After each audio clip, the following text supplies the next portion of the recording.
Academic writing should illuminate your research findings using clear language to give an authentic account of what your research has found.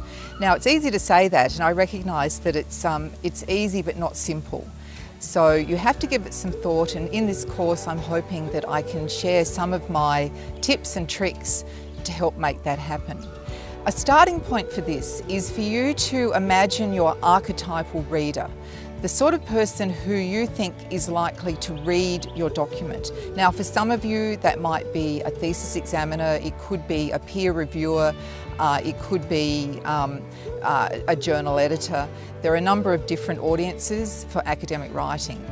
What you have to do now is imagine that person in the room with you, having seen what you have written and them asking you questions about what you've done. Are you able to answer those questions? You have to do that as a thought experiment to see if you can interrogate your own work from the perspective of the receiver of the information. Now, I have found that if you start with clarity of purpose, then you'll finish with clarity of expression. And clarity is the main keyword that I want you to take from this course. Clarity is enormously important, and you must be clear for your reader. Every page of what you write, every line, every word has to be clear. So ask yourself critically with your current writing, is your writing always clear? If it's not, then we need to do something about that. Now think about how you can achieve the clarity that you need in this work. There are a number of things that you can be doing. First of all, you need to be sure that your work is unambiguously clear.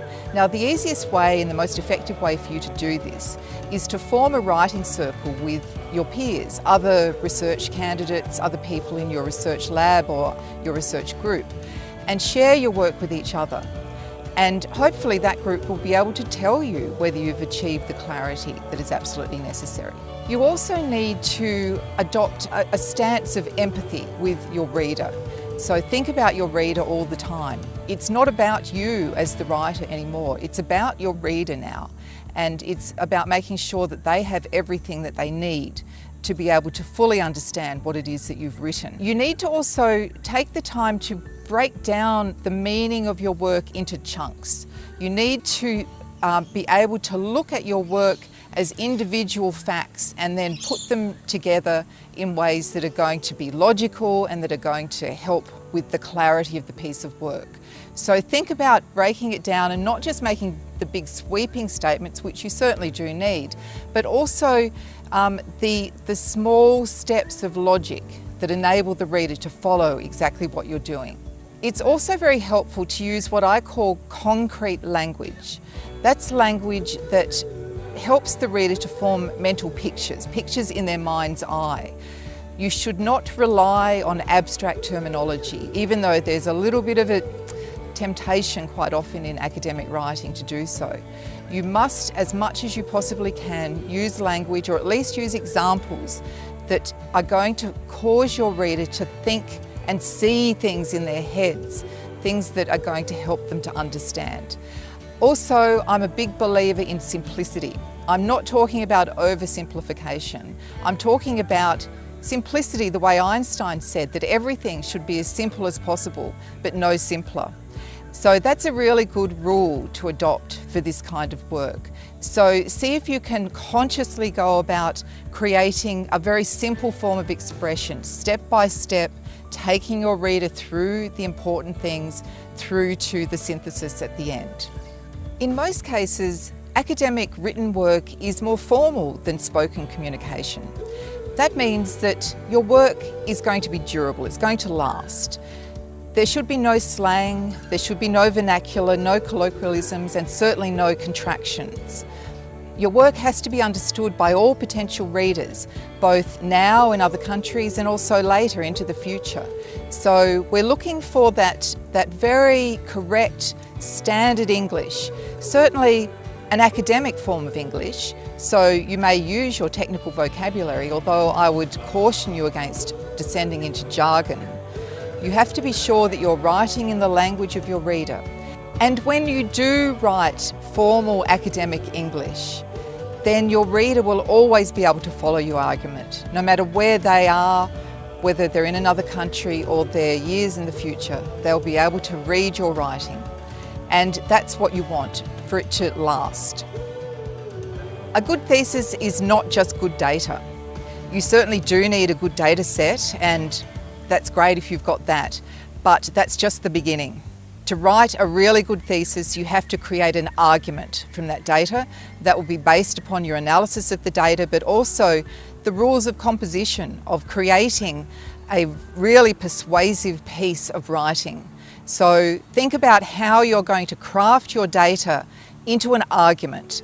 If you can create a really strong argument, then you're going to have a really strong thesis. The academics who are going to read your work, so the examiners and indeed the journal editors and peer reviewers, are busy. So you need to give them exactly what they want. And that begins with a clear summary at the beginning, the abstract. The abstract is enormously important. Then an introduction and conclusion to match. We want really clear lines of reasoning. We want concise writing, so just the right number of words and no more. We want that concrete writing where you give pictures in the minds of your reader. And of course, although it's not everything, but it is important, it does need to have correct grammar, punctuation, spelling, all of those things, those basic things that you have to get right as well. The best way to begin the process of writing a large document like a thesis is to begin with an outline.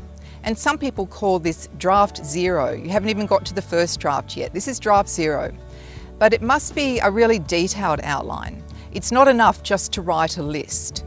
You actually have to be sure that you are creating a true roadmap to the whole thesis. And this takes time and it takes a lot of thought. But the more time you spend on your outline, the better the final product is going to be. Now, I say again, because it's important, that it must not be a list. People tend to just write lists and then put them to one side and forget about them. That's not going to help you. This has to be a dynamic, living document in which you place the reasoning and the argumentation that you're using for your thesis. Pour out all the things that you think you're going to need to make the point in a particular chapter. Then stand back and look at how you might be able to rearrange those things into a logical order that is going to suit the argument you're trying to make. When you get to that point and you're happy with all the elements, then you should write them all down and put them into a table structure. And this should have at least 2 columns. And down one side you should have all the elements, the sections, the subsections and the sub-subsections that you've worked out during the process of moving your post-it notes around. And then in the second column, you start to place the evidence and the reasoning and the patterns that are going to help you support your argument. So it might be from the literature, it might be from your own data, it might be a combination of the two. You might be able to note the argument you see developing in that column. You might even like to write the theme sentences for each of the paragraphs, for each subsection. And you can see that when you've done that, and that is a long process, but when you have done that, you've got a starting point to do your first draft before you've actually drafted anything.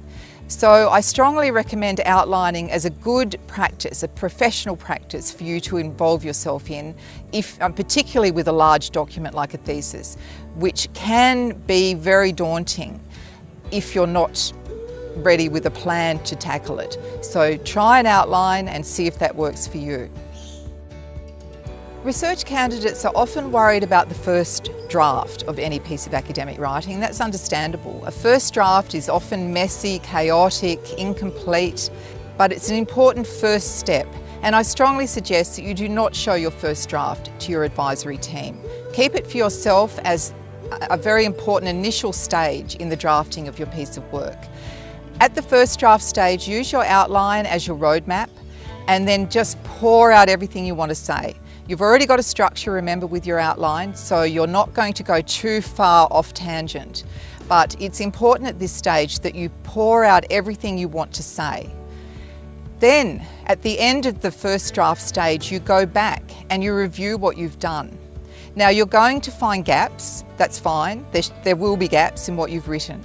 You're going to find there are possibly problems with the way you have structured sentences and put together the paragraphs. That's fine too, so long as you recognise the fact that drafting is a multi-stage process. And in fact, I recommend that you do at least 4 drafts. So the first draft is just really the starting point. Stand back from it, have a close look, see if you can fill in any of the gaps. See if there is another more logical structure that you can employ, move things around, start to get things going in the right direction. And then fill in a bit more, write a bit more, expand it outwards, and that becomes your second draft. I strongly suggest also that you allow a bit of time between the drafts so that you can process the information that you have been writing. And when you come back with a fresh set of eyes. So allow a bit of time between each draft, come back to the second draft now, review what you've written, and at this point, hopefully you're going to be able to start taking things away. Just like a sculptor removes excess clay, at the third draft stage, you're going to start removing things. You're going to remove repetition. You're going to remove unclear explanations, overly long sentences, overly long paragraphs. You're going to move things around and really polish it up and make sure that everything flows really well. Now this draft, the third draft, is the one you should be showing to your advisory team. And I think they'll appreciate the fact that they've received something that has been worked on. Therefore, they can concentrate more on the ideas rather than worrying about any problems with usage or the way you've written it. So think about how you can allow enough time to get to the third draft before you show that draft to your advisory team. The fourth draft is where you really get pedantic. You worry about your grammar and your spelling and your punctuation and your referencing, all of those detailed, fiddly little things that you haven't worried about so much in the earlier drafts because the more important thing was to get an argument out. But at the fourth draft, that's when you really get down to the basics of the way you have expressed yourself. And you polish it up as much as you can. You also show it to someone who you trust, someone who you think is a good writer, and get them to comment on how you've written it. That can really help because you don't always see errors yourself when you're looking at them if you've looked at a piece of writing again and again. So get someone you trust, perhaps another member of your writing circle, to have a close look at your fourth draft to make sure that you haven't missed anything. To summarise drafting, a 4-stage minimum drafting process will get you to where you want to go. And hopefully at every stage of that process, you are engaging with your text. You're actually reflecting on your writing, and that's really what the drafting stages are all about. Then get some input as well from some of your peers who will be able to tell you whether you've achieved that clarity and logic which is so important to this kind of work. I suggest that the first sentence of every paragraph, which is often called the theme sentence, should never exceed 25 words. Subsequent sentences within your paragraph should be between 5 and 50 words, with either extreme rare. So that means occasionally you can have a 5-word sentence to redirect or to refocus your reader, and sometimes you might need a longer sentence if you've got a list in your sentence or some other longer piece of information, but never exceed 50 words. Now your paragraphs should generally be between 4 and 8 sentences, so that should also be a guideline. And remember that each paragraph should just cover one main point. There should be an overarching theme to each paragraph, and your theme sentence should announce that theme to the reader. Paragraphing is a very important discipline in academic writing, and it really will help you to make an argument if you can get used to creating very strong and cogent paragraphs. Now, there are a few concepts I'd like you to keep in mind. First of all, there's unity. So each paragraph should just cover one main point. The second concept is coherence. So the sentences of the paragraph should be logically linked. Everything should join together. It should all flow and make sense. And the third concept is development. The idea should be sufficiently developed so that the reader is not left with any questions at the end. If you can achieve those three concepts in each paragraph, then you're well on your way to achieving a very strongly argued piece of academic writing.